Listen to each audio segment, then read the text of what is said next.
Сарапшылық клубының мамандары құрылтай сайлауының нәтижесін оң бағалап, сайлаушылар белсенділігін артқан атап өтті. Сарапшылар әсіресе жастардың дауыс беруге белсенді қатысуын қоғамдағы оптимистік көңіл күйдің белгісі деп бағалайды.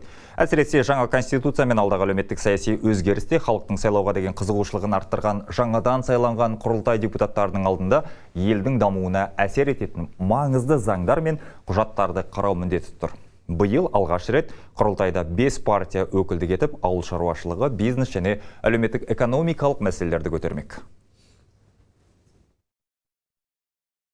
Парламент әрине оның ішінде құрылтай жаңа форматта жұмыс істеген кезде, мысалы парламент деген құрылу мүмкін дейді, бұл сондай болжам бар. Яғни бүгіндегі тікелей халық, мысалы біз өтінішке жібереміз ғой өзіміздің сауалдарымызды. Сол сияқты тікелей парламентке жіберетінде жаңағыдай институт болу керек деп есептейді.